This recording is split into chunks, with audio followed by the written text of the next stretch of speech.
because I was heavy weapons as well, so I did a lot of different sort of weaponry, and then also used the Bushmasters a lot. And so so actually a few times I'd be the lead car, so I'd have the 50 cal, so I'd have the Browning on top, and it's an old, but it's a very reliable machine, that's for sure. There's nothing like a machine gun, really, is there? Morning, Ray. How you going, mate? Good, thanks. Back yourself? Yeah, good. How are things going? Yeah, pretty good, eh? Ready for this? Yeah, I think I'm ready. Might as well just get strapped in. Let's start. Where did you serve and how old were you? I joined when I was 19, so in about 2009, and so infantry 7 RAR. Ended up doing 2 tours to Afghanistan. So in 2012, I was at Tarankout base in Afghanistan in Uruzgan province, and the second one I was in the Kabul city, so at the Afghan National Army Officer Academy.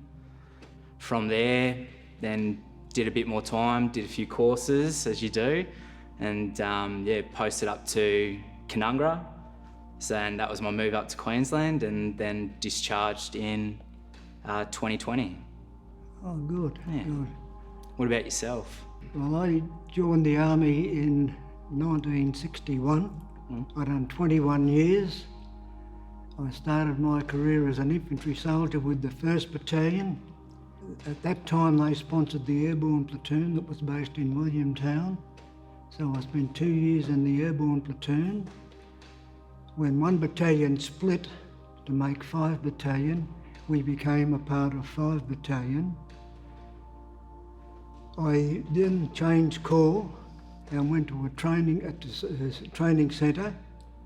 Was there for 12 months, and then I went over to the Special Air Service for 2.5 years.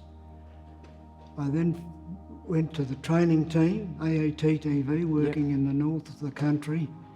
In 1969, end of 69 into 70, came back into a training unit, back into SAS. I did finish up at Canungra for the last 3 years. I had quite a few, or 2 or 3 1 year and 1 week postings in my time. I don't know what caused them, but they happened. Yeah, because I actually tried myself to get into the SAS a few times, because I had a reconnaissance background, so that was my joy and my specialty in infantry, and so I tried that when I was a little bit younger. What is your memory of the first time you faced the enemy? Pure terror. I really don't remember. I know every time we got into a firefight, I seemed to stand there for about 5 minutes before I could move. Yeah. But it was instantaneous, of course. The nervousness beforehand, or the tension beforehand, it would evaporate immediately. Yeah. Once you started to move.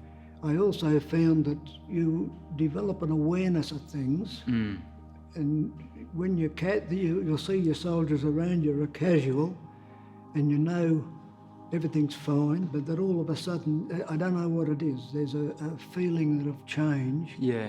And it's pretty reliable, and I still live by that today. Yeah. If something doesn't feel right, it's not right. It's not right, yeah. But as I say, the first 5 minutes it seemed to go wrong, but it didn't. It was instantaneous. Yeah. And I didn't worry about what could happen beforehand, because I couldn't change it anyway. No. So I just let it roll with the punches and just take it as it came. Yeah, I think with me, the first time it wasn't really, I guess, a face-to-face sort of engagement, but what I guess made it real, and okay, we're actually in like, I guess, where we're in a war-torn country is IDF. So it was the first rocket that came into the base. It was sort of made you go, okay, this is real, and it could happen at any time. I was very fortunate I didn't get into any firefights, but I came very close at one time. An American vehicle hit a IED, and it went pink mist. So pretty much that means that there's just nothing. It was real big, and then there was chatter on the radio that they'd been captured. So we had to go and set out checkpoints. So we'd check every vehicle coming in and out just in case they were trying to smuggle them out. And I was actually re-rolled into being one of the engineer vehicles, so we're out the front.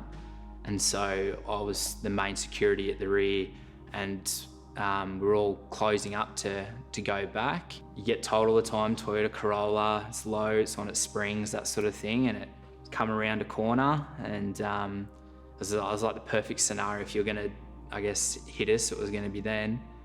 I went through our process, we've got pen flares, so it's like a little firework. So I shot that at the car, it didn't stop, and I was actually on the tree, and it felt like everything just slows, like you said, it just goes in an instant. I was on the Butterfly, I was on the Mag 58 at this time, so at the front, I'd already taken up the first trigger pressure, and because we had a free fire line, so 100 meters in front, and this car just kept on coming, and then eventually it just started skidding and slowed down, and I was literally, I could have sneezed, I could have done anything, and I would have shot bullets had I was ready, because I was the protection for the boys. I was very, very fortunate that I didn't do it, because when it got cleared, the vehicle, it was like, so it was like two full families in the car. So that's why it was so heavy, because they were just sitting on top of each other. But for whatever reason, whether he was testing to see what I'd do, or he just wasn't paying attention, like a split decision like that, and he just, obviously there wouldn't be a whole family there, and it would have been a very different situation for me, that's for sure. Oh, have you suffered any injuries? Yeah, so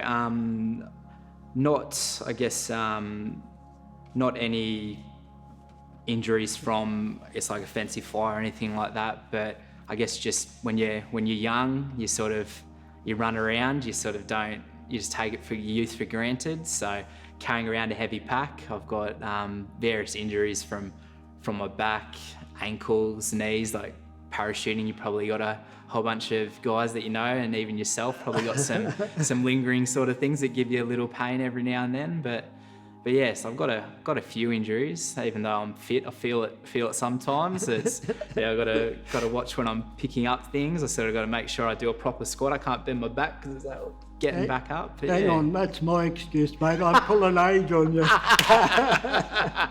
You are, yeah, that's right. Well, unfortunately, I went through 21 years of complete happiness because I never had any major injuries, any major anything.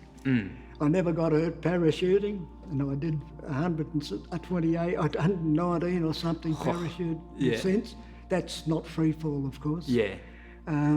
Never had a bump or bruise on any of it. So I've had a pretty good thing. Yeah. Don't you pull that back on me, mate. No, I even remember when I was like just starting out, and I was the machine gunner, and just silly, they always say, don't touch the barrel, and I've been flattened away, and I did a silly thing, went to go move, but I slipped from the guard and got the barrel, and so I felt that for a while, but that was a lesson. I didn't do that again. There's another point we touched. I was a machine gunner in the battalion as well, M60 gunner. Yeah. We've had a little bit of background that we didn't similar, which we didn't realise. Exactly. So you don't realise, I guess, until you just have these kind of conversations, such the similarities.